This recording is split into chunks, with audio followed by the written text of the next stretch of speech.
¿Qué tal? Buenas noches. Somos la carrera de Historia de la Universidad Mayor de San Andrés. Estamos felices de poderlos acompañar nuevamente.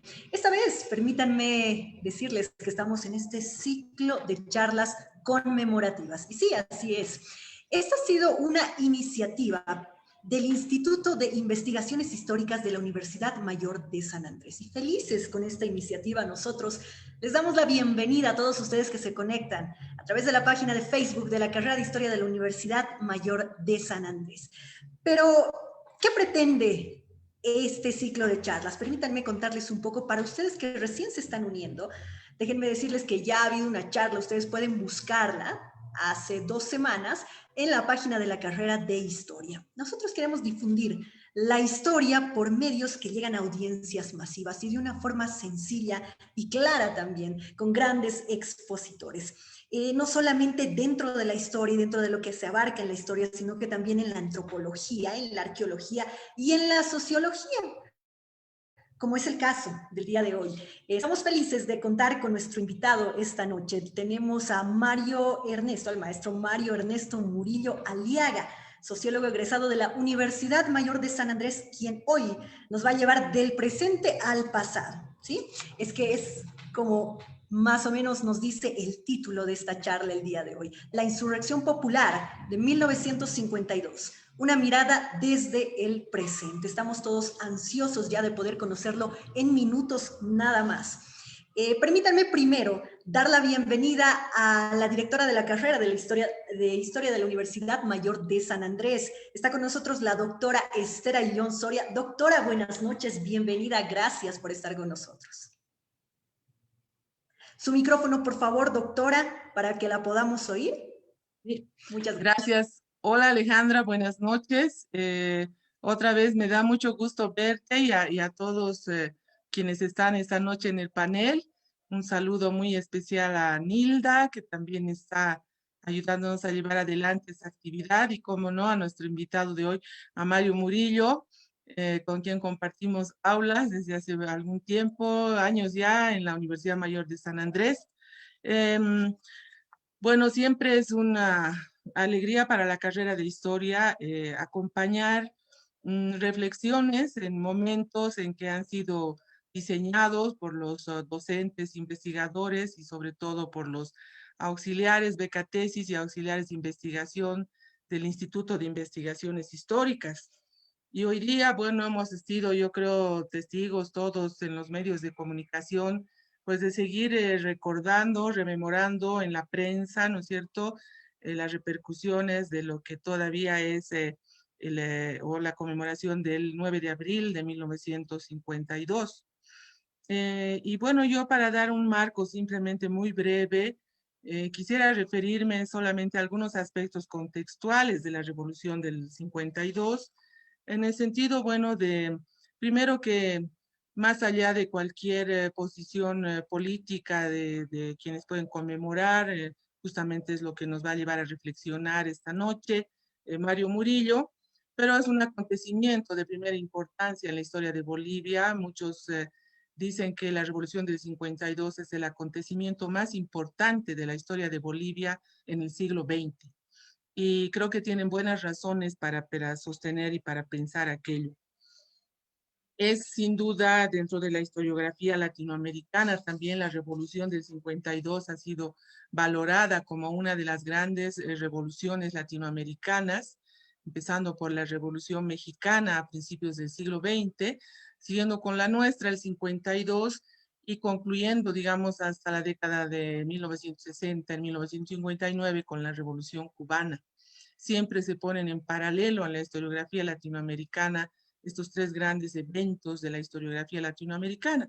Y sin embargo, como toda revolución, llámese francesa, rusa, boliviana, mexicana o china, las historias y las valoraciones, las interpretaciones y los cuadros de comprensión de las revoluciones, pues son campos de batalla, ¿no? Son campos de batalla, no necesariamente ideológicas, sino de comprensión desde las ciencias sociales y desde la historia, y así tenemos entonces una impresionante cantidad de trabajos desde muy diferentes ópticas que nos dan yo creo, a cuento, una historiografía de la Revolución del 52 bastante amplia, ¿no? Hay bolivianistas que ya son clásicos de la historiografía boliviana y latinoamericana del 52, como James Ankerley, como Herbert Klein, James Malloy, ¿no? Entre los más, eh, y entre los más recientes también, pero también una pléyade de actores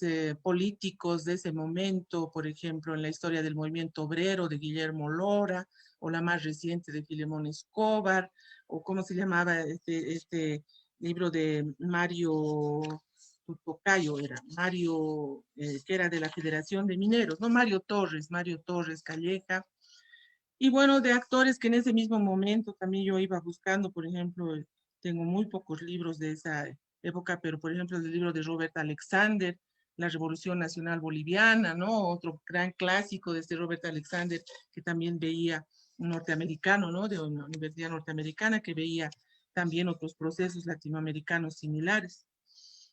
Pero también creo que hay una camada nueva, digamos, así de interpretaciones, porque como digo, las revoluciones son una cantera de interpretación historiográfica y de las ciencias sociales que no va a acabar, ¿no? Porque las interpretaciones, las fuentes, las ópticas van cambiando con el tiempo y vamos conociendo a través de ellas, quizá de mejor manera, ¿no es cierto?, con nuevas ópticas.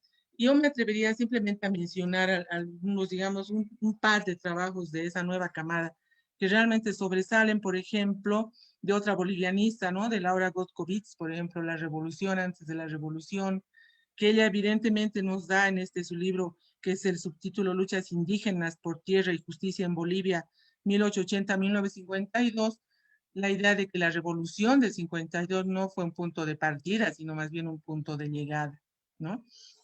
Y en esa nueva camada yo también diría que está el libro de Mario Murillo, La bala no mata sino el destino, que fue publicado en plural, y que tiene una gran, bueno, que es lo que él seguramente nos va a conversar ahora, pero tiene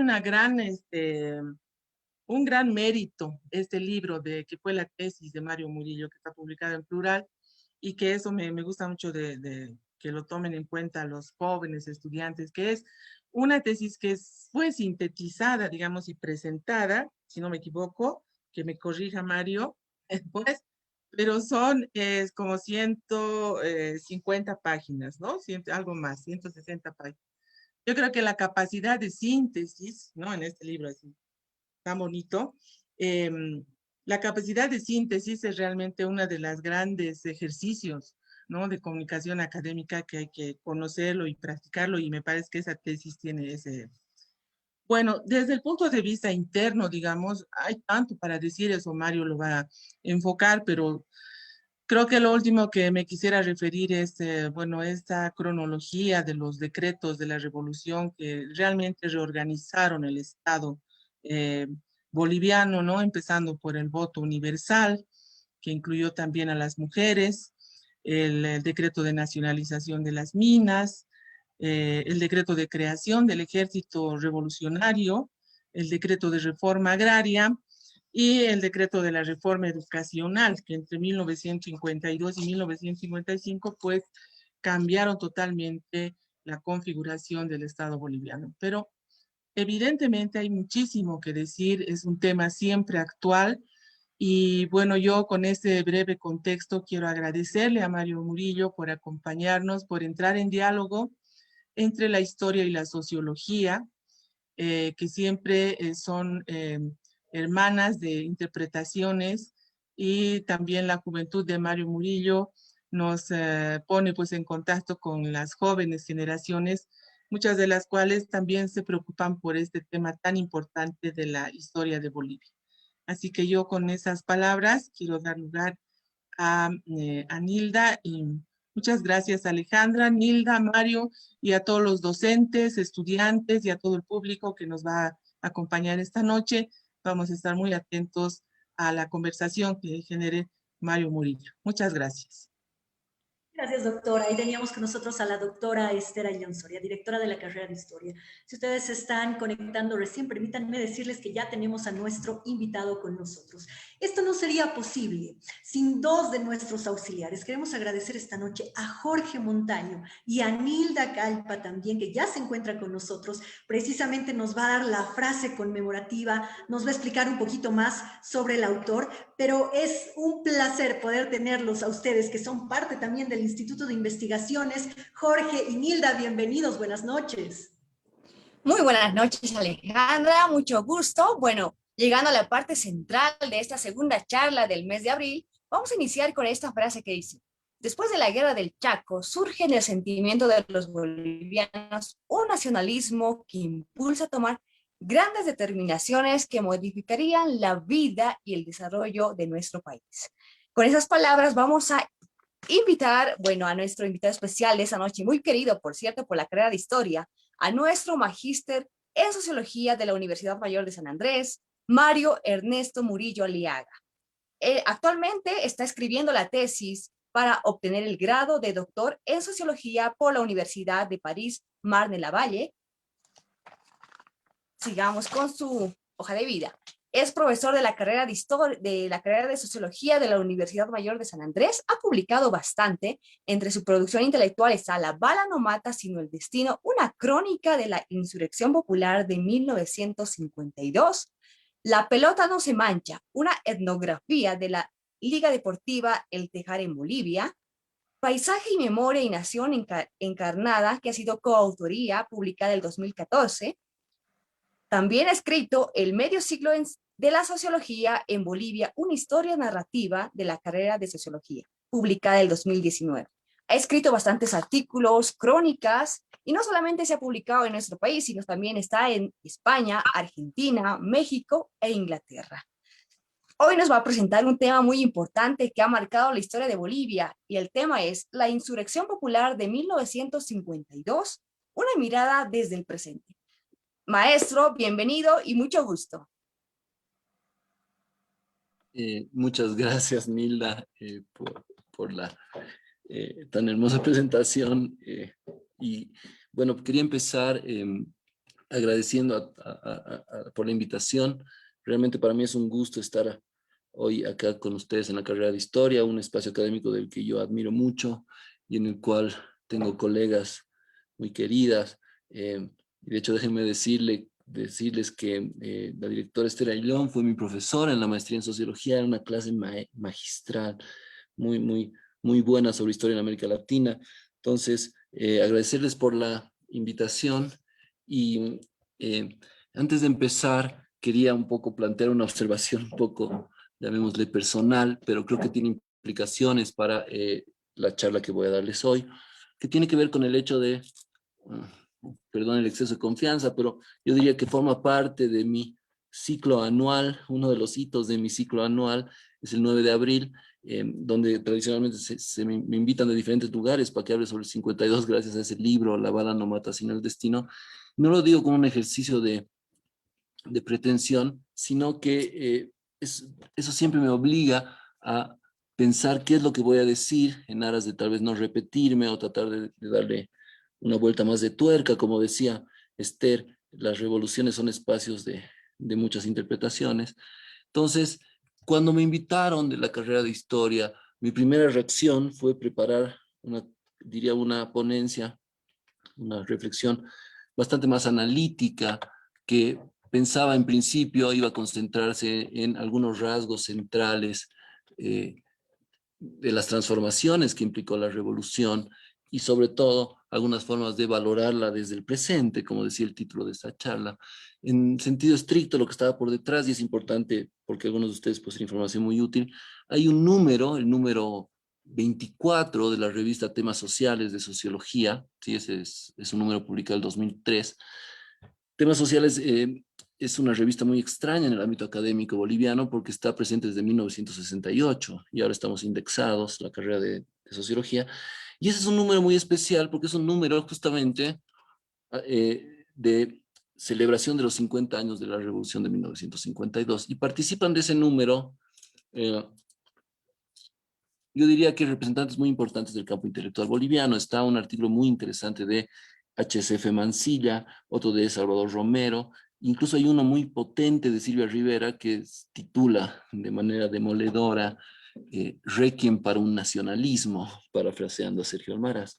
Entonces, inicialmente mi idea era dialogar con estas posiciones y, como les decía el título, desde el presente tratar de establecer un análisis más denso y, digamos, en el sentido académico del término.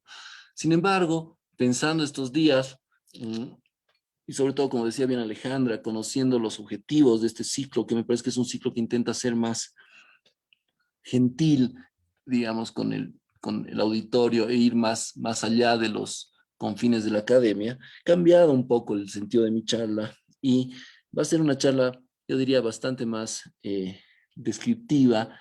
Y lo que voy a hacer hoy es un poco contarles a partir de la experiencia de 4 personas, tratar de contarles un poco los eventos heroicos, increíbles de la insurrección popular de 1952 en La Paz. He decidido esto por varias razones que quiero compartir con ustedes. En primer lugar, como decía, creo que, como bien decía Esther, en un terreno tan fecundo para las interpretaciones, me parece que, digamos, llevar esa charla a una disquisición tan que puede ser dar por hecho muchos debates preestablecidos, me parece que no va a tener la misma alcance para nuestro auditorio que hacer una cuestión un poco más descriptiva. Y también debo decir una cosa aquí, es que yo no tengo redes sociales, pero solamente leyendo el periódico, como decía Esther, hoy debe haber en las redes sociales y en muchos lugares una diversidad de interpretaciones y sobre todo yo creo que debe haber una interpretación de búsquedas de adueñarse de la revolución, ¿no? El MNR seguramente, eh, o los obreros, o los carabineros. Entonces pensaba yo, ¿para qué sumar una voz más cuando podemos más bien contarles un poco experiencias concretas? Y aquí sumo la última razón, que es una razón que no se suele decir, que parece una palabra rara para lo que hacemos, pero que voy a decirlo así como entretenimiento. Es decir, eh, en estos tiempos hay una hiperinflación de charlas. Ahorita deben haber no sé cuántas charlas, conferencias, conciertos, conversatorios. Y a veces me da la impresión de que uno se olvida de esa gente que hace el sacrificio en momentos difíciles para escucharnos. Entonces espero también que de alguna manera, compitiendo, no sé, con el YouTube, con el Twitch, con la tele, con la radio, este sea un espacio de disfrute, porque como dice mi amigo Mauricio Sousa, aprender también es un ejercicio estético, digamos, ¿sí? Entonces, por todas esas razones, lo que voy a hacer yo es, y no lo voy a negar apoyándome groseramente en mi libro, lo que voy a intentar es, digamos, tratar de alejarme de las causas, de las consecuencias, y más bien tratar de esbozarles a ustedes, como les decía, a partir de la experiencia concreta de 4 personas, esos eventos tan tremendos que se vivieron en la ciudad de La Paz y que dieron pie a lo que ya después ameritará ser analizado, ¿sí? Entonces, evidentemente, esta es una mirada fragmentaria sobre los sucesos del 52. Yo creo que han habido últimamente, además de los autores que planteaba Esther, yo quisiera también marcar 2 cosas. Por un lado, sobre los eventos concretos de la insurrección, han aparecido nuevos libros que suman aún mayores luces. Por ejemplo, el genial Luis Antezana Ergueta tiene un libro que se llama La Gran Batalla del 9 de abril de 1952.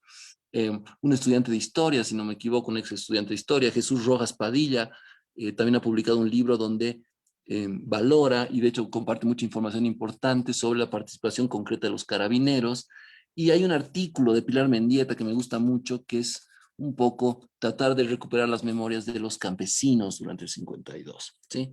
Y por último, para terminar esta pequeña introducción, como decía Esther, yo quisiera mencionar a una serie de distintos investigadores e investigadoras que siguen alumbrando el 52 desde nuevos puntos de vista, en algún sentido generacional. Pienso, por ejemplo, en Hernán Pruden, que ha trabajado la influencia del 52 en Santa Cruz.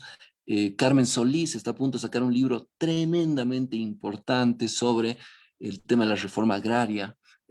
Matt Gilner, su tesis doctoral en Austin, para mí es lo más adelantado que hay en la investigación más adelantada sobre la política cultural del MNR.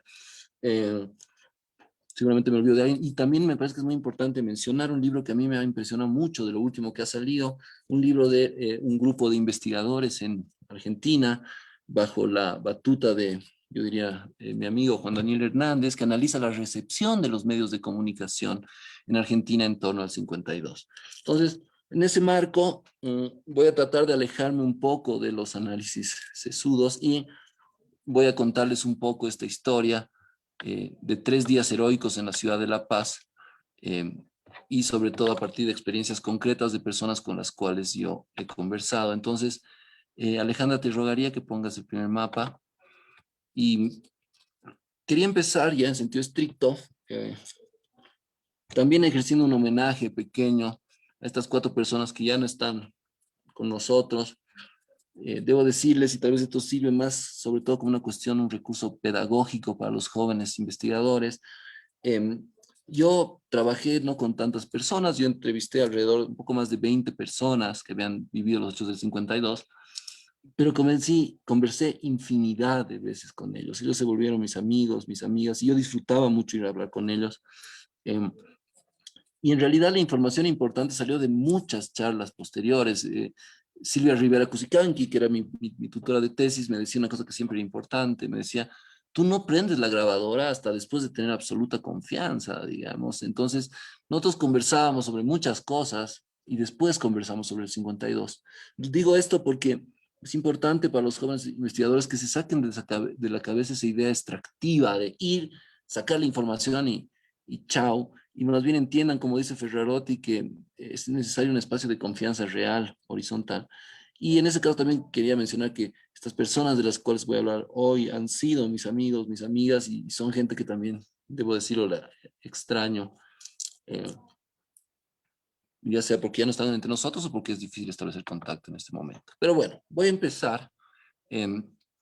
Es bastante conocida, digamos, es muy interesante el libro de Luis Santezana Ergueta, o hay muchos, o el mismo de Dankerley, está muy bien desarrollado, digamos, los antecedentes del golpe, que yo creo que indican claramente que en el fondo era un intento conspirativo del MNR, digamos, casi un golpe de Estado.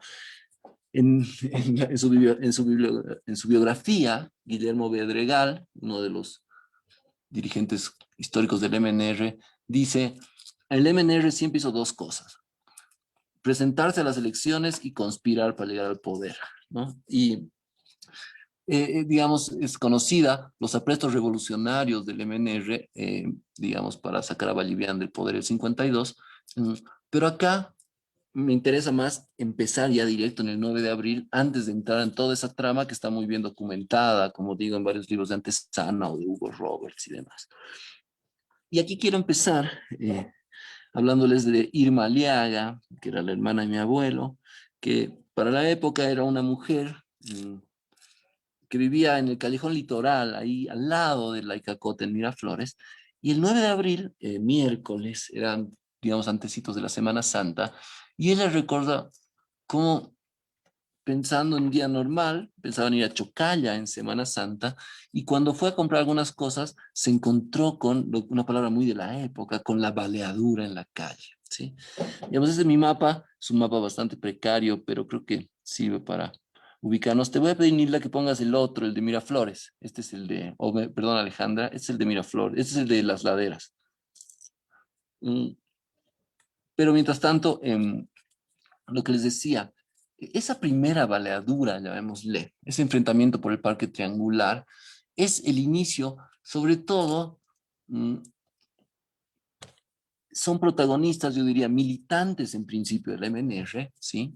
De base, llamémosle así, y carabineros de la ciudad, que empiezan, digamos, diríamos, los que están más directamente comprometidos con el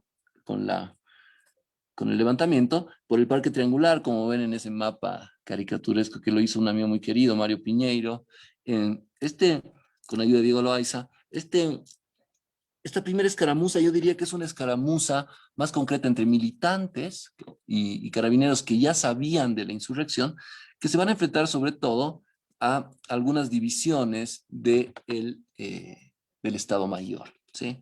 Entonces, Irma, ama de casa, vuelve a su casa y ella va a observar cómo el combate, el 9 de abril, se va a ir, digamos, va a ir moviéndose hacia el estadio y va a terminar sobre todo en la Icacota. Eso es muy normal porque, como ustedes saben, en cualquier momento de lucha bélica, sobre todo antes, digamos, era muy importante las posiciones. Y en este caso, si ustedes conocen la ciudad de La Paz, es un cerro muy alto, es un cerro típicamente que permite controlar diferentes partes de la ciudad, el centro por un lado, Miraflores por el otro.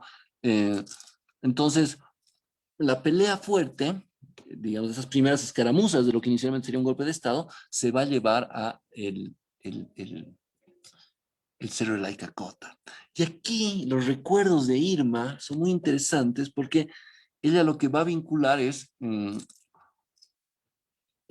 ejército atacando incluso con armamento pesado a los insurrectos y ellos atrincherados en zanjas, enfrentando desde arriba a los soldados. Y va a ser una noche tremenda de bombas y de estruendos.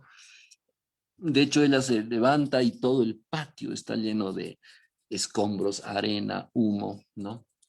Pero a pesar de la diferencia de fuego, logran triunfar los insurrectos, sobre todo por la posición que tenían y porque, ya revisando cosas posteriores, varios de los que estaban ahí eran obreros de Villa Victoria que habían luchado en la Guerra del Chaco, a lo cual voy a volver muchas veces hoy. Entonces, eran personas con un alto conocimiento bélico que incluso Irma subió al día siguiente o 2 días después al hacer la Icacota y vio las zanjas bastante profesionales. Entonces, ya esta primera victoria, digamos, poder resistir a divisiones del ejército que estaban ahí cerca, en el cuartel, en el Estado Mayor, y es un primer triunfo, y es un primer triunfo para los insurrectos en Miraflores en ese primer día. Como en un cómic, digamos, en una novela, podríamos decir, mientras tanto, porque las cosas suceden más o menos eh, simultáneamente, y pasemos por favor al nuevo mapa, por favor. Eh, mientras tanto, Luis Valdivia, ¿sí? El 9 de abril eh, ya habían ciertas escaramuzas en la ciudad. Luis Valdivia era un estudiante de último año de el Colegio Ayacucho, que además ustedes saben es un colegio con una enorme carga ideológica y uno de los grandes actores de la historia boliviana, incluso en octubre del 2003. Él estaba con un grupo de amigos en el Parque Riociño, ahí un poco en medio de la incertidumbre de lo que estaba pasando. Y se le acerca un teniente de la policía, carabinero, teniente Esprella, que había luchado en la Guerra del Chaco, que era militante, parece, el MNR, y que les dice, muchachos, acaba de surgir esta insurrección, súmense.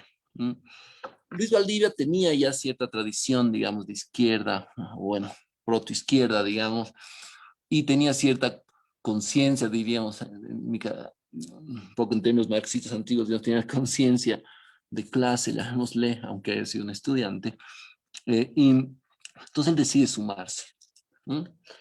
Y ahí es un tema interesante, porque él recordaba, me decía, porque se van como formando diferentes grupos que van a actuar por diferentes lugares de la ciudad. El caso de su grupo es un grupo muy diverso. Por un lado están carabineros, están también lustrabotas, estudiantes de colegios y de la universidad, sobre todo de colegios en el grupo de él, y algunos militantes del MNR, pero vemos que ya es, llamaremos así, una turba multiclase, digamos, que se va articulando, y como digo, son grupos que se van moviendo, y sobre todo los liderazgos espontáneos son los excombatientes de la Guerra del Chaco, ¿no? Entonces, de hecho me acuerdo una frase que él me dijo que es hermosa, que es, digamos, decía, todos eran jóvenes, digamos, hasta el teniente era joven porque antes no habían viejos, ¿no? Es muy interesante, es verdad, esa lógica de cómo ha cambiado la concepción de la edad y demás. Pero bueno, entonces ellos eh, deciden ir a atacar el cuartel Calama, ahí por la Sucre, porque más arriba hay un polvorín, el polvorín de Caiconi. Entonces ellos, sobre todo pensando en las armas,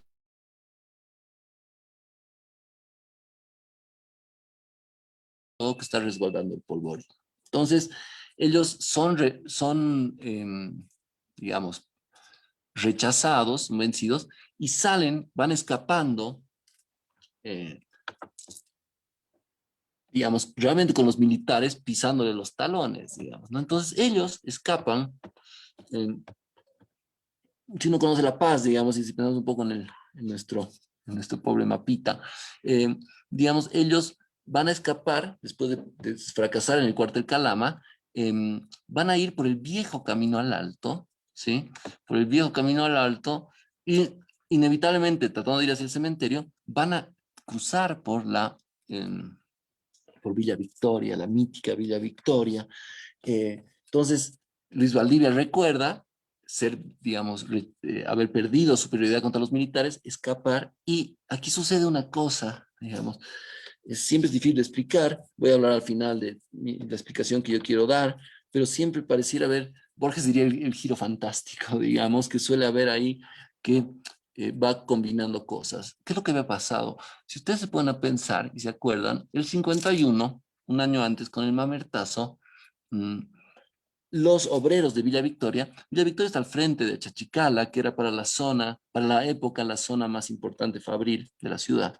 Entonces, con el Mamertazo, cuando se le niega el triunfo al MNR en las elecciones un año antes, se manifiestan los obreros y van a ser reprimidos muy violentamente por, esas ironías de la historia, por los carabineros que años después van a luchar con ellos.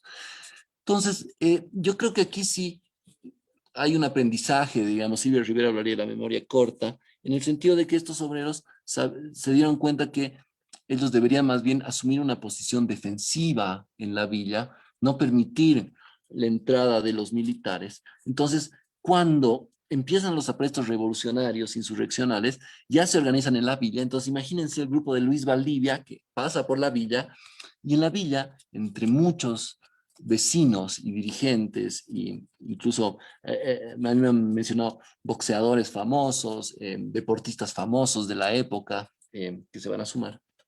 Entre ellos está don René Espinosa, un querido amigo, señor mayor ex dirigente de la fábrica de vidrios, y él recordaba eso, él me decía, nos dimos cuenta cuando empezaron, pónganse a pensar que todo el primer 9 de abril, sobre todo las informaciones son muy contradictorias, ¿sí? Entonces en la villa, una cosa que he escuchado mucho, varios grupos lo que dijeron es, bueno, no sabemos muy bien quién está, pero lo que nos queda claro es que hay que pegarle a los militares y hay que ir contra los militares. Entonces en la villa se prepararon, y yo diría acá, por primera vez, una cosa a la cual voy a volver varias veces, sucede esta gran aseveración de Zabaleta, que es en realidad casi la aseveración. Yo creo que Zabaleta en su libro Consideraciones históricas sobre Bolivia, y una novela que yo aconsejo a todos, para mí probablemente una de las novelas más importantes de la historia boliviana, que es Los muertos están cada día más indóciles. Esas dos fueron las motivaciones para yo entrar. Zabaleta escribe en ese libro hermoso, que también se ha traducido como 50, también se ha titulado a veces, se ha editado como 50 años de historia. Zabaleta decía: los combatientes populares del 52 aplicaron los corralitos a los militares, los corralitos que ellos habían sufrido en la guerra del Chaco por parte de los paraguayos, ¿sí? Estoy pensando en esos corralitos como emboscadas, ¿sí? Que parten sobre todo del conocimiento del terreno.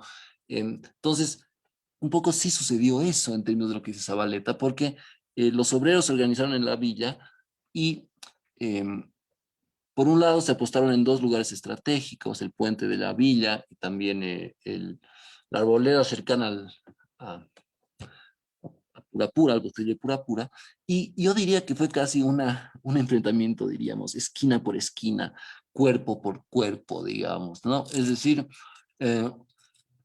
como estaban en su barrio y lo conocían tan bien, fue, yo diría, casi una masacre, digamos, por decirlo así. Fue una victoria demoledora de los obreros que, aprovechando de ese conocimiento del terreno, del apoyo, por ejemplo, se formaron también redes de logística muy espontáneas. Las mujeres llevaban agua, recados, también avisaban por dónde venían los militares. Entonces, en base a emboscadas, por un lado, y esta definición, diríamos, defensiva por el otro, les dieron una muy dura derrota a los militares que entraron a la villa, ¿sí?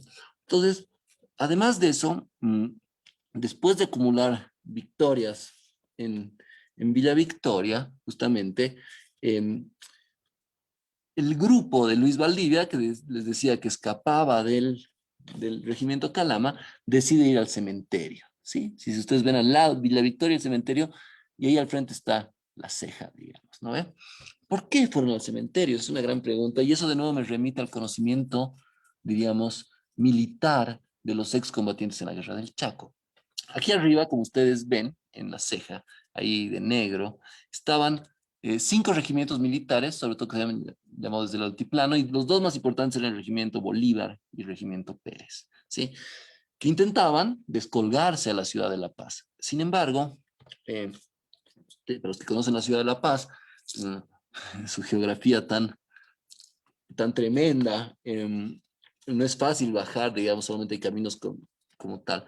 Entonces, evidentemente muchos de los insurrectos lo que van hacia el cementerio general porque están tratando de evitar que se descuelguen los soldados. En el caso de Luis Valdivia, él recuerda con mucha claridad las órdenes, ya se ha vuelto el líder espontáneo del teniente Esprella, ¿no? El teniente Esprella les dijo, miren, ellos solamente pueden bajar por estos 2 lugares, hay que dispararles para evitar que bajen. Y es muy interesante, ya parece casi de película, pero esa época, como muchas veces, estaban remodelando algunas partes del cementerio general, habían algunos nichos vacíos, y Luis Valdivia recuerda que el teniente Esprella subite y lo sube a un nicho, y realmente con una metralleta liviana que era difícil de manejar, le va diciendo un poco, donde ves ráfagas disparas, no es importante, lo importante es que no bajen. Entonces, están toda la noche, digamos, mientras algunos están combatiendo en la Icacota, otros están toda la noche acá, eh, tratando de evitar de que baje el ejército, ¿sí? Entonces, si ustedes van viendo, es como que del 1 al 9 de abril, donde parece ser una conspiración más concreta, más local, digamos, del MNR, apoyado por los carabineros, eh, yo estoy convencido de eso, y los testimonios y las notas lo demuestran, es que se va sumando mucha gente, por decirlo así, en términos muy coloquiales, gente de a pie, digamos, y que es como les digo, eh, vecinos muy diversos, digamos, obreros, pero también estudiantes, como decía Lustrabotas, eh, y que van a ir acumulando victorias en diferentes lugares de la ciudad, ¿no? Van a acumular victorias en Miraflores, van a acumular victorias en Villa Victoria, van a acumular victorias en el cementerio general, digamos, ¿no? Entonces, cuando ya se fueron dando cuenta que el ejército le estaba costando mucho bajar, eh, a mí me da la impresión de que ya pasan a una segunda etapa, ya diríamos más de ofensiva, ¿no? Obviamente estoy dando una imagen demasiado planificada y coordinada, no, me refiero a que son diversos grupos, como les digo, que se van moviendo un poco donde pueden.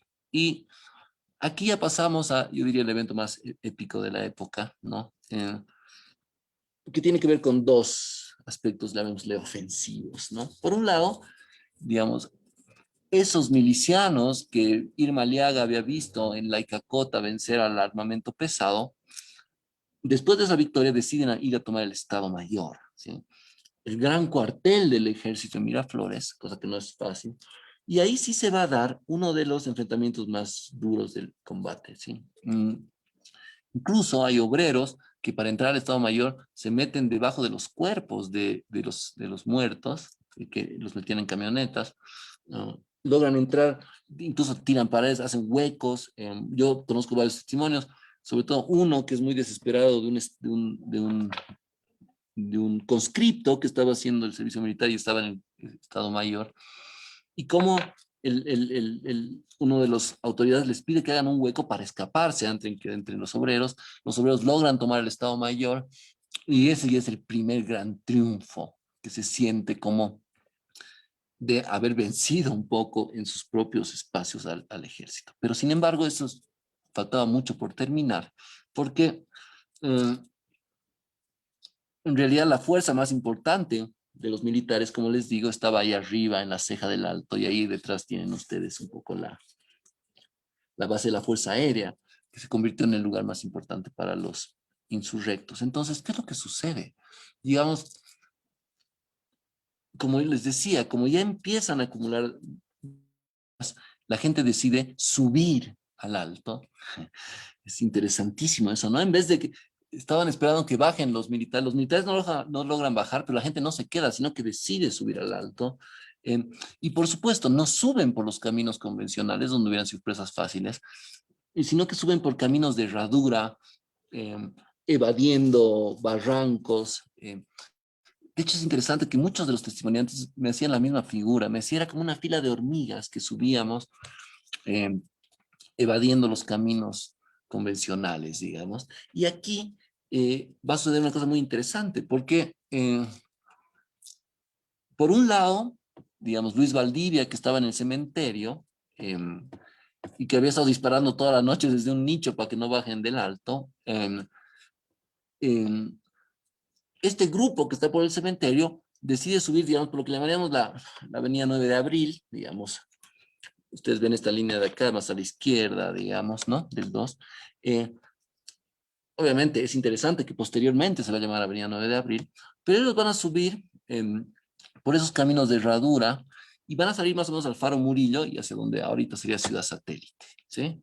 Digamos, si salen a un lado de los regimientos que están ahí. Y en Villa Victoria, los que habían ido acumulando también éxitos, deciden subir por la arboleda adyacente a Purapura. Y salen a Munaipata, digamos, ¿no? Al norte de la ciudad del Alto. Entonces, un poco, digamos, fruto de ese proceso, lo que sucede es, yo diría, ya un súper corralito, un corralito macro, digamos, donde los 5 regimientos del ejército están de alguna manera un poco emboscados por ambos flancos, ¿no?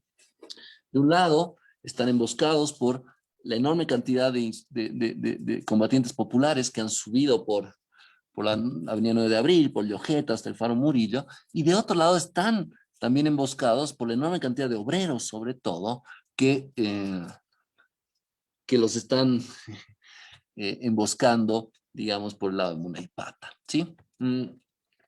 Y aquí aparece un actor más central, que son los mineros de Milluni. Y quiero recordar hoy a una persona que querí muchísimo, Venancio Calderón, un tipo como un techachispa, minero de Milluni.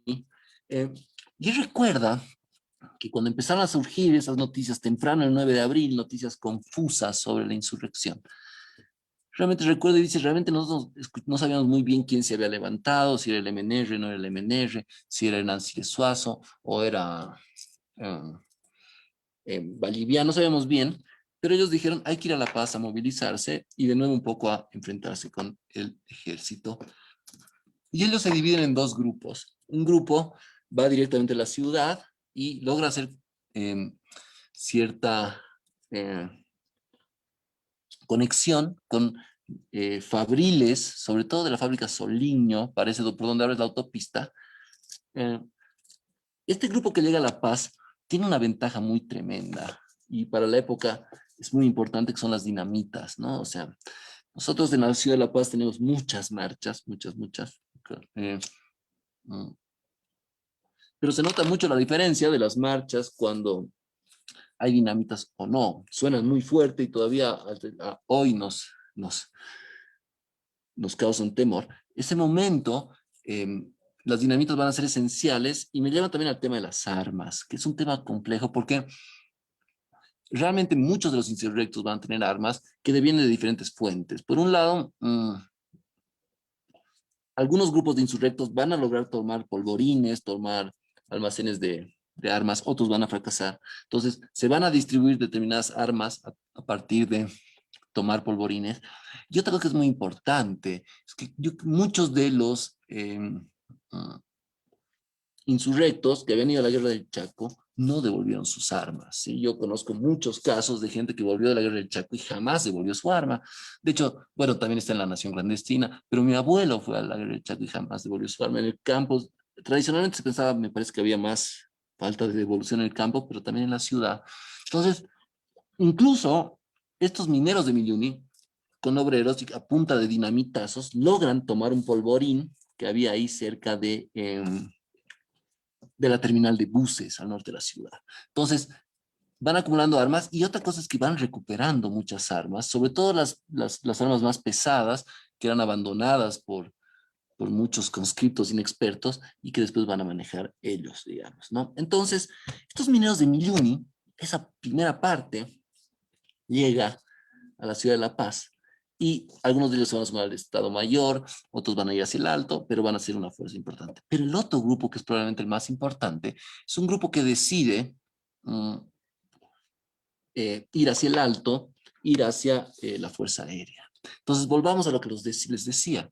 Teníamos aquí en la ceja, trincherados ahí arriba, a 5 regimientos del ejército, ¿no? Estaban el Avaroa, el Pérez, digamos, sí, un poco si vamos de norte a sur, estaban el Avaroa, el Pérez, el Bolívar, la Escuela Central Técnica y el Sucre.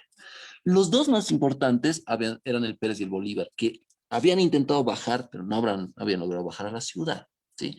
Esos 5 regimientos que vigilaban celosamente la ciudad desde la ceja del Alto, están rodeados, ¿sí? Aquí sí voy a parafrasear y déjeme citar a mi amigo Luis Valdivia, que dice lo siguiente. Entonces hicimos una especie de media luna. Entonces ahí fue el enfrentamiento. Estuvo el regimiento Bolívar desde el faro de Murillo hacia la ceja, y de la ceja, este otro lado, estuvo el regimiento Pérez. Eso fue el 10 en la noche. No sé qué conexión había para conseguir esa conexión tan bonita entre los 3 grupos para emboscarlos al Pérez y al Bolívar. Fue un cerco perfecto. Entonces, están los regimientos militares por ambos flancos, digamos, emboscados por obreros, sobre todo y vecinos, y por la retaguardia, llamémosle así, vienen los mineros de Milluni. Por lo tanto, fue una batalla muy furibunda, y a pesar de el mayor poder de fuego de los militares, este cerco del que eran víctimas no les permitió avanzar, ¿sí? Primero, el combate más fuerte fue contra el Pérez, ¿sí? El regimiento Pérez retrocedió casi hasta lo que es ahora el aeropuerto, y un poco como que lograron romper, digamos, la fila entre el Pérez y el Bolívar. Y ahí sí sucedió una cosa muy interesante, que es muchos de los soldados del Pérez, del regimiento Pérez, empezaron a desertar, ¿sí? De hecho, de ahí viene esa imagen popular que yo la había escuchado muchas veces de los soldados que se dan la vuelta la cachucha y la chamarra o el uniforme, y desertan y se pasan a la de los insurrectos. La mayor parte son del regimiento Pérez, y ya solo quedaba el más fiero regimiento, que era el regimiento Bolívar. Sin embargo, ahí ya la situación fue mucho más dura para los militares, porque ya los del regimiento Bolívar combatían contra los obreros, contra los mineros, contra los vecinos y contra los soldados que habían de ser, los carabineros también, por supuesto, que fueron muy importantes, y contra los soldados que que acababan de desertar, ¿no? Entonces, el temible regimiento Bolívar no va a lograr aguantar el asedio de tantos flancos. Incluso él va a usar un poder de fuego muy amplio, ¿no? Ráfagas de ametralladoras, incluso baterías de cañones, morteros, pero como les digo, es un regimiento que está totalmente rodeado y que eventualmente va a caer, ¿no? Entonces, de alguna forma, con estos eventos es interesantísimo, porque por un lado, un grupo de insurrectos logra tomar el cuartel general de los militares, y otros grupos de mineros, insurrectos, de obreros muy diversos, es el que va a lograr de alguna manera vencer a cinco regimientos que habían llegado del altiplano, y con eso la caída de la Fuerza Aérea, digamos, ¿no? Entonces, estos eventos tan épicos tienen un final en el testimonio de estas personas muy interesante, digamos. Irma Aliaga recordaba días después, como les decía, haber subido a ver las zanjas, digamos, las trincheras en la Icacota. Y recuerdo una imagen, sobre todo muy importante, que es la imagen de un insurrecto subiendo el cerro con una canasta que podía tener provisiones o balas, y subir el cerro en medio de armamento pesado sin parar, y a ella esa imagen se le ha quedado como una muestra un poco de la valentía de los insurrectos. Luis Valdivia bajaba, dice, yo bajaba con 3 fusiles, ya no tenía manos, bajaba, y en el camino las señoras les daban refrescos, les daban agua, la gente los vitoreaba. De hecho hay fotos incluso de albañiles gritando. Entonces yo recuerdo esta frase que es muy hermosa y que quiero citar, por favor, que dice, esa es una frase de René Espinosa, que dice, cuando bajábamos, salían las mujeres, señoras con sus refresquitos de mocochinchi o canastas de pan. Algunas aparecían con un poco de sándwiches, lo que podían, muy solidarias. Esta frase hermosa. Alguna vez una señora, porque yo vivía por el asilo Quevedo en la calle Jaén, una viejita me decía, el 9 de abril los hemos recibido a ustedes como cuando en la guerra del Chaco. ¿Sí? Y un elemento más, don René Espinosa bajó del alto abrazado de un militar hasta hace poco tiempo que había desertado. Bajaban juntos muchas veces celebrando insurrectos y algunos desertores del ejército, digamos. ¿Sí? En los recuerdos de estas personas, es muy interesante y es muy importante. Por supuesto, después de la épica y de la victoria, lo que queda en su recuerdo es sobre todo el ámbito de celebración y de alegría, de optimismo, pero queda fuera de ese recuerdo otro aspecto que también fue muy importante, la cantidad de muertos, la incertidumbre, la violencia, el miedo. Pero en las memorias de esas personas es un evento que, como he tratado de mostrar ahora rápidamente, muestra una épica, un enfrentamiento urbano donde un grupo diverso de ciudadanos logra vencer a un ejército establecido, ¿no? Entonces, esto me lleva, esta descripción, a problematizar 3 aspectos que quería plantear ahora.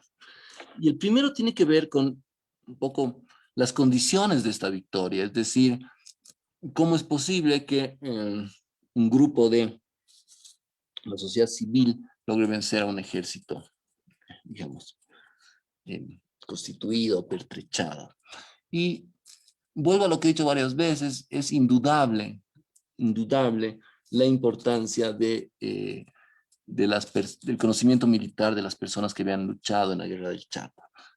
Todas estas cuestiones que parecen casi planificadas, digamos, y que, por supuesto, algunos que pueden interpretarlo desde que había un plan anterior, maniqueo, digamos, y que muchos dirían que es del MNR, digamos.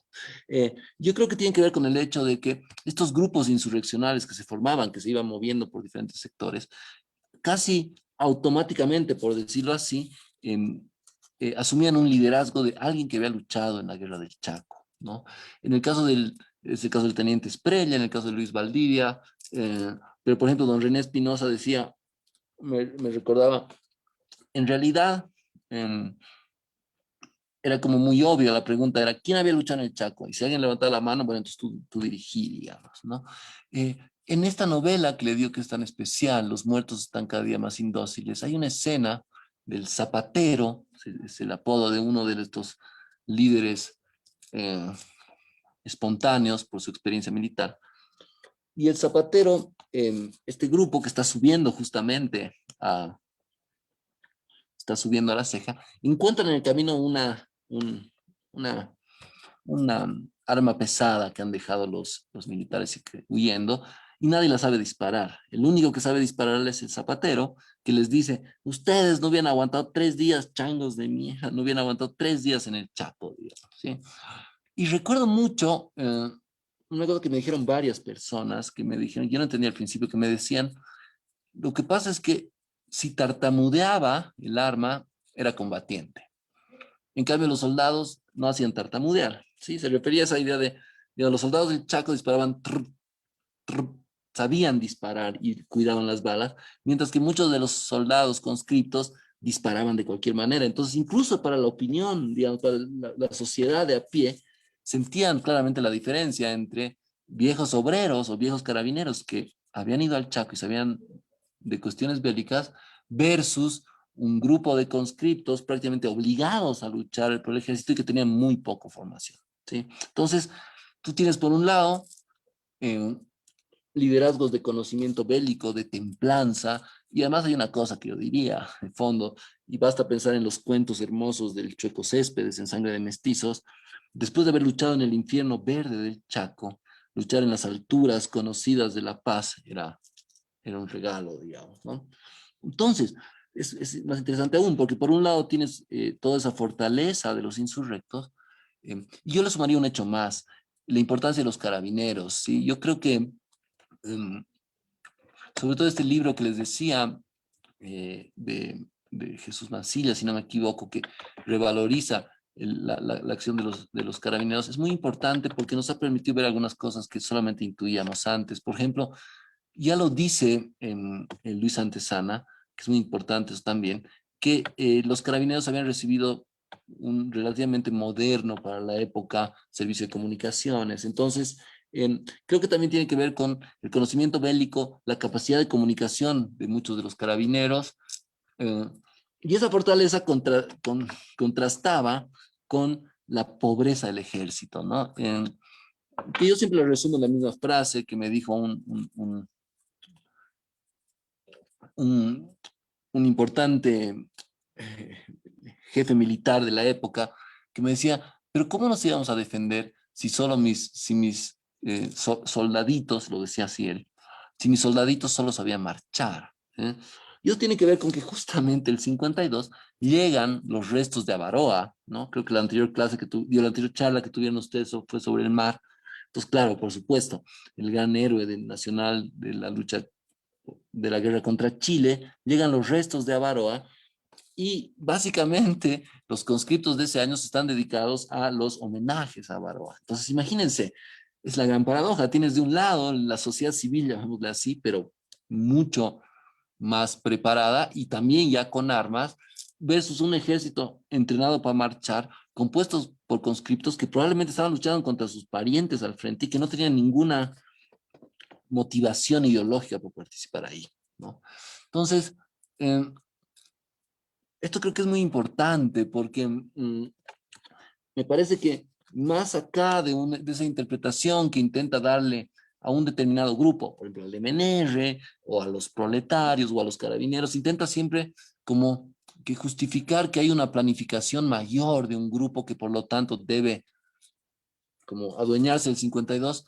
A mí me da la impresión por el trabajo de campo que yo he hecho y por las nuevas cosas que están saliendo, que tenía que ver más bien con ese poder de movilización de la sociedad boliviana, con una memoria tan fuerte como la del Chaco y con un conocimiento concreto como la del Chaco, que se va a ir articulando y va a ir conformando todo este plan de acción que va a terminar con la victoria, digamos, ¿no?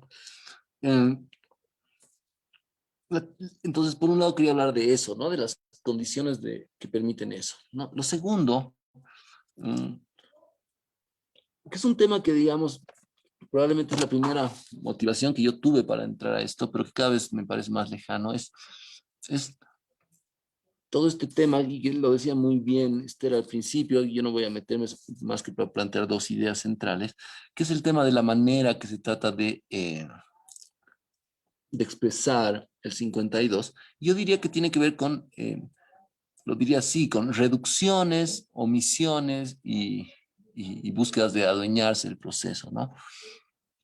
Lo primero es una cosa que, digamos, se ha ido desmontando, pero yo creo que en los últimos 10 años, pero que había sido muy fuerte, esa idea de prácticamente vincular automáticamente al 52 con el MNR, ¿no? En el sentido de que prácticamente el MNR era el único artífice del proceso, ¿no? Eso tiene que ver con que, si ustedes se ponen a pensar en nacionalismo y coloniaje de Montenegro, mismo Montenegro dice, es necesario reconstruir la historia para crear identidad nacional. O sea, el MNR desde el principio tenía mucha importancia, sabía lo importante que era, digamos, reconstruir la historia, y la política cultural del MNR fue muy fuerte. Acuérdense de José Felman Velarde, para poner algún ejemplo, digamos. Entonces, poco la historia escolar que nosotros hemos recibido es esa historia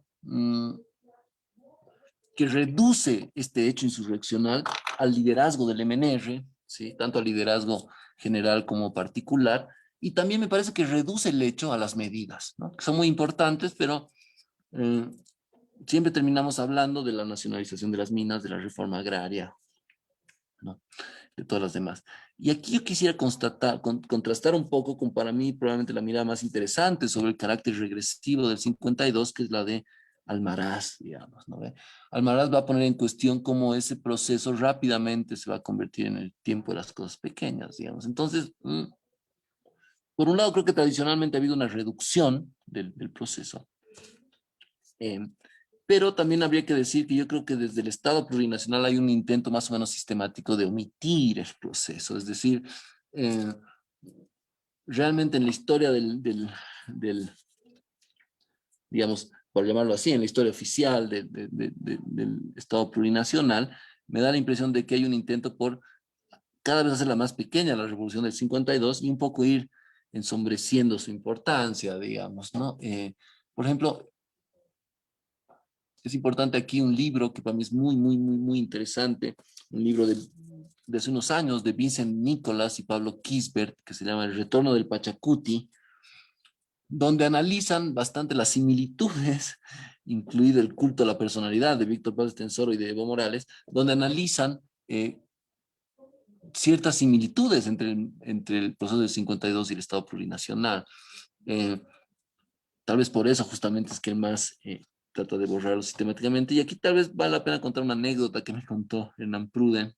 Eh, Cuando salió Insurgentes, ustedes saben la película de Jorge Sanginés, que es probablemente el producto más acabado de la historia oficial del Estado plurinacional, prácticamente no había una mención al 52. Y según lo que contaba Hernán, fue el mismo Evo Morales el que le dijo al director Jorge Sanginés que ¿y por qué no pones a Barrientos, por lo menos, digamos, ¿no ve? Entonces, si uno se puede pensar en la historia oficial, realmente hay un intento por ir un poco omitiendo el tema del 52 y yo creo que es interesante porque mientras desde el campo académico cada vez volvemos a él, desde el campo político siempre hay un trato por lo menos discrecional, cosa que es absolutamente, me parece, comprensible, digamos, no es nada particularmente excepcional. Eh, y lo último, que es como digo, yo no lo sé, pero yo creo que en este tiempo donde hay, me parece, un auge de las identidades, ¿no? Y la gente a priori es, yo soy anticomunista, yo soy socialista, yo soy feminista, yo soy liberal, no sé qué. Eh, Me da la impresión que también hay un proceso de una búsqueda en el momento, en el sentido en el que creo que todos, queriendo o no, los que estamos trabajando este tema, estamos desmontando un poco la historia oficial. Digamos, al abrirse, como diría Zabaleta, ese momento constitutivo, digamos, es como que hay ahorita una lucha por adueñarse de nuevo, digamos, ¿no? Hoy día leí en página 7 a uno de los jerarcas del MNR, como diciendo, tenemos que volver a los principios del 52. Creo que también hay un énfasis desde el obrero, de como plantear que es sobre todo una revolución obrera, eh, incluso desde actores corporativos más concretos como los carabineros y demás. Y para mí eso es muy importante y es muy interesante porque, digamos, cuando yo era chico y estudiaba sociología, yo me acuerdo una vez un profesor, Hugo José Suárez, nos dijo al principio, una cosa que se me ha quedado hasta hoy, digamos, la sociología, en realidad lo que le importa son las buenas preguntas y la verdad no tanto, no piensa responder absolutamente y la respuesta en realidad es casi acumulativa, digamos, ¿no? Entonces nos decía, lo importante no es tanto que vayan a encontrar las respuestas, sino que hagan buenas preguntas. Y yo creo que eso es lo importante de esto, digamos, ¿no? Como bien decía Esther, es todo un campo de lucha las interpretaciones sobre el 52, pero lo que me parece muy importante es que no dejamos de hacernos preguntas centrales sobre este tema, ¿sí? Yo me he preguntado solamente para empezar, ¿cómo ha sido la batalla el 9, el 10 y el 11 de abril? ¿No? Hernán Pruden se preguntó cómo es la revolución del 52, cómo ha sido la política cultural, se pregunta Matt Gilner. Eh, eh, Juan Luis Hernández y su equipo de trabajo se preguntan digamos, cómo se ha contado la historia de la revolución a través de la prensa en Buenos Aires. Y eso es lo que quiero decirles, que quería terminar con esto. Es decir, estamos en un momento, me parece, donde queremos encontrar fácilmente respuestas, y muchas son respuestas espontáneas o son respuestas muy ideológicas que en realidad no abren el fenómeno, sino que lo reducen. Yo creo que todavía tenemos muchas preguntas que hacernos sobre el 52, tenemos muchas cosas que aprender y Y creo que hoy lo que yo quería era más que darles una interpretación más, un poco tratarles de mostrar en estos tiempos donde hay tan poca acción y hay tan poca reflexión obligada, digamos, recordarles un poco ese momento de furia, de movilización, de valentía en la ciudad de La Paz durante esos 3 días que, como sabemos, marcaron a fuego a la sociedad boliviana. Y bueno, ya habrá algún otro momento donde desarrolle un poco esas cuestiones analíticas, pero creo que hoy era más interesante contarles esta historia. Espero que les haya gustado y gracias. Muchas gracias, gracias, Magíster. Le comento que tenemos 2 preguntas mediante Facebook. Perfecto. Diego Bracamonte dice, ¿qué opinión le merecen los campos de concentración creados por el MNR en Uncía, Catavi, Corocoro y Curaguara de Carangas, donde eran torturados y vejados los presos políticos opositores al régimen, entre los que estaba el héroe de la Guerra del Chaco, Mariscal Bernardino Bilbao Rioja? Bien, sí es muy interesante. De hecho, estaba pensando, aquí está. Además, sirve para que vean que la biblioteca es de verdad y no es. Este libro es un libro que se llama Campos de Concentración en Bolivia, de Loaiza Beltrán. Es un libro muy grande.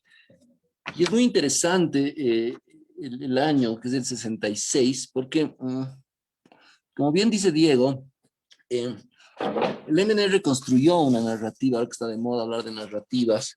Utilizo aquí la noción de narrativa en el sentido que le da Luis H. Antezana, el Cachín Antezana, ¿no? Como un discurso que le da sentido a la sociedad, digamos. Yo creo que tiene mucha razón, Diego, en el sentido de que la política del MNR, digamos, la política cultural, construyó una narrativa muy idílica de la revolución y claro, hablamos mucho de la nacionalización de las minas, pero nos olvidamos del control político, digamos, no nos olvidamos de San Román, de los campos de concentración. Eh, yo creo, y eso la verdad, para ser sincero, varias veces lo hemos hablado con amigos que trabajamos este tema, yo creo que ese sí sería una cosa que falta estudiar, y es muy interesante, hacer una historia digamos, del proceso de la violencia política, el MNR, digamos, ¿no? Por ejemplo, yo conozco algunos documentos, sobre todo Matt Gilner los ha conseguido en el archivo de Ámsterdam, por ejemplo, que son partes de San Román, a Víctor Paz Estensoro, diciéndole, doctor, hemos conseguido controlar todas las radios de Oruro. Nos falta uno que es ¿cómo se decía esa época? Bueno, como diría, un sedicioso, digamos, pero ya lo vamos a controlar. Entonces, hay información, Diego. Obviamente, mi opinión es que el MNR fue bastante más mm, violento de lo que ha quedado, me parece, en la historia, y el control político fue muy fuerte, pero yo creo que todavía estamos en un nivel muy espontáneo. Lo que hay ahí hay denuncias que son importantes, pero yo creo que habría que hacer un trabajo más sistemático y estoy seguro que hay fuentes. Lo que pasa es que es un poco, tiene que ver con nuevos puntos de vista que antes no asumíamos, antes no veía la gente mucho esto de la violencia política en torno al 52, porque la política cultural del MNR ha sido muy exitosa, digamos.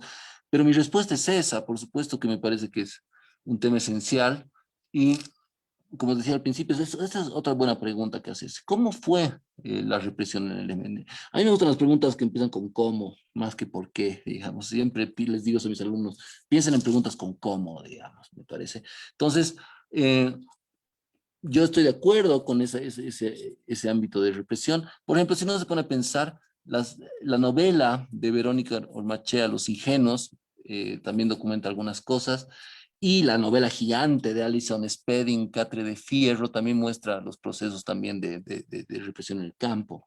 Entonces, yo lo que plantearía frente a la pregunta de Diego es que ahí hay toda una agenda de investigación que merece ser contada y yo estoy seguro que tanto a nivel de fuentes documentales como de testimonios hay un montón de cosas interesantes que encontrar. Muchas gracias, Magíster. Tengo comentarios interesantes que nos llevan a la página de la carrera de Historia de la UNSA. Elsa Copa nos dice, Villa Victoria era conocido como Villa del Balazo. En esos tiempos, mi mamá vivía en la Villa del Balazo. Y nos dice también, mi padre era obrero de la fábrica textil Soligno. Todo un grupo atrincherados en la Villa del Balazo defendieron la insurrección.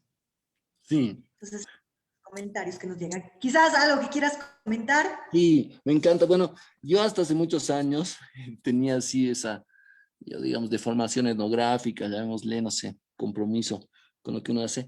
Ya hubiera hablado con Elsa y le hubiera dicho, hablaré con tu mamá, porque es muy interesante, digamos. Yo creo que Villa Victoria es un lugar donde la identidad es muy fuerte y donde siguen habiendo muchos testimonios. Y me encantan los testimonios porque un poco van confirmando estas ideas que hemos ido estableciendo en el libro. Eh, y claro, Villa Balazo, yo le aconsejaría a Elsa que busque un libro muy interesante, que nadie lo lee, un libro de un vecino de Villa Victoria que se llama Hugo Tapia, ¿sí? Un vecino que escribe un poco las memorias del Club de Madres de Villa Victoria y también la historia del barrio. Y creo que para los vecinos de ese barrio ese es un libro muy interesante y es. Claro, Villa Balazos venía desde antes, pero ya mostraba un poco ese carácter que es muy obrero del barrio, digamos, y le agradezco a Elsa por el comentario tan interesante. Y en los buenos viejos tiempos hubiera ido a buscarla para charlar de esos tiempos. Y dime Mario, Magis te suena muy mal, así que estamos entre amigos. Mario, muchas gracias. Bueno, tenemos también felicitaciones. Nos ha llegado una pregunta. Dice, perdón, ¿sería lo correcto decir que la conciencia nacional se reafirma con la revolución del 52? Dice. Pregunta para el magíster Murillo de Ángel Ortega Quispe. Es un tema muy complejo. Eh, digamos, bueno, tiene que ver con toda una cosa que nosotros vemos con mucho detalle. Yo enseño Sociología Boliviana 1 en la carrera de Sociología y vemos ahí con mucho detalle. Leemos, por ejemplo, el nacionalismo y coloniaje de Montenegro, ¿no? Y si uno se pone a pensar en el primer Zabaleta, la formación de la conciencia nacional, eh, evidentemente, digamos, es una preocupación muy profunda, ¿no? La nación versus la antinación.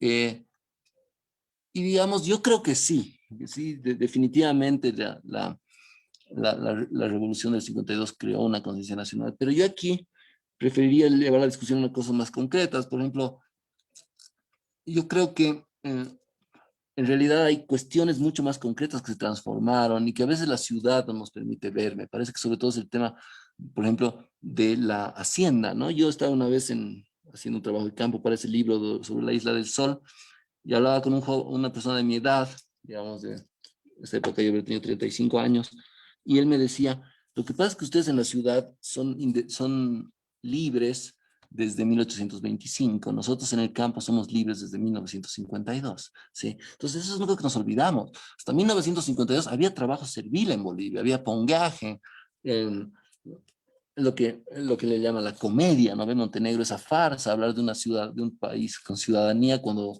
la enorme mayoría es pongo, ¿no? Y al mismo tiempo también el hecho de que no podían votar los hombres y las mujeres. Entonces yo creo que más allá de la conciencia nacional, que yo, digamos, viéndolo desde la perspectiva más del nacionalismo revolucionario, sí, sin duda, digamos, creo que es más interesante pensar en cómo para una enorme mayoría de esa sociedad dual de la que habla Maloy, no las dos Bolivias de Reinaga, no, suena bien, pero no tiene base empírica. Yo me refiero a lo que dice Maloy, ¿no? Esa sociedad dual, una pequeña sociedad urbana vinculada al capital extranjero y a la política, y una enorme sociedad rural, dividida sobre todo en haciendas y en tierras de comunidad, que como ustedes saben van a estar atacadas todo el tiempo. Yo creo que en esa sociedad dual boliviana, en esa farsa, la revolución va a cambiar cosas muy concretas vinculadas se puede hablar, aunque sí Rivera habla un poco de una ciudadanización forzada, a la constitución de la ciudadanía y demás. Yo creo que en realidad, más allá de las discusiones sobre la conciencia nacional, creo que tiene que ver, y digamos, si yo tuviera que llevar el análisis por ahí, de nuevo, en base a mis preguntas que me gustan con el cómo, yo preguntaría un poco cómo se transformaron las condiciones concretas de buena parte de la sociedad, y en ese sentido es indudable la transformación, que a veces me parece que los intelectuales de la ciudad nos olvidamos porque siempre las hemos tenido, sobre todo si es hombre urbano, digamos, ¿no? Bueno, Juan Humberto nos dice, hecho bien relatado, muchas gracias por todo, gracias a todos. De esta manera creo que concluimos, Mario. Gracias. En minutos Vamos a tener más charlas, en la página, va a ser un ciclo que va a continuar hasta noviembre. Ya Nilda en momentos nos va a explicar cómo vamos a poder unirnos. Tenemos un grupo de WhatsApp muy interesante para que ustedes estén al tanto. Mario, un gusto tenerte esta noche. Gracias, de verdad. Bueno, yo siempre mido un poco las cosas por cuán rápido pasan, ¿no? Y para mí ha pasado muy rápido, no sé cuánto ni siquiera he hablado, entonces yo le he pasado bien, pero espero que para los que me hayan escuchado igual hayan pasado bien, no se hayan aburrido, haya sido claro y hayan pasado un buen momento en este viernes 9 de abril en medio de la pandemia, sí. Gracias. Gracias a todos. Muchas gracias. Muy importante aporte y reflexión que nos dio nuestro maestro Mario Murillo, que ha cambiado también esa política y cultural también del 9 de abril de 1952. Bueno, llegando a la culminación de esta segunda charla, agradecemos a nuestra directora Estela John Soria, a nuestra compañera Alejandra y por supuesto a nuestro compañero Jorge Montaño, y les esperamos en nuestra tercera charla que va a ser en el mes de mayo. Van a unirse, vamos a ir compartiendo nuestros enlaces para el Facebook, para el WhatsApp, también un grupo muy grande que se ha ido creando. Muchas gracias, doctora. Quizás algunas palabras de culminación. No, pues yo, muy gratificada con la charla, ¿no? Brillante de Mario, me parece que pone así los puntos esenciales por donde pensar un tema complejo, ¿no? Y desde esa descripción tan densa y tan deliciosa que ha hecho con los mapas, los croquis que ha hecho con su amigo, me parece una manera muy linda de aprender, o sea, tratar de agarrar un tema tan complejo y al mismo tiempo cargado, como nos ha mostrado, cargado de tantas sobreinterpretaciones, ya creo, de un lado y de otro lado y de varios lados, pero también inevitable, ¿no? O sea, que la interpretación histórica desde las ciencias sociales es pues así densa en tratándose, bueno, que a veces también lleva a preguntas y tal vez eso nos podría comentar, tal vez de preguntas a veces que llevan a interpretaciones que no se puede uno imaginar, ¿no? Yo me acuerdo, por ejemplo, uno de los últimos debates que había sobre la Revolución Mexicana era, bueno, si al fin y al cabo hubo, por ejemplo, revolución. Y si no era una, si no eran varias revoluciones, ¿no?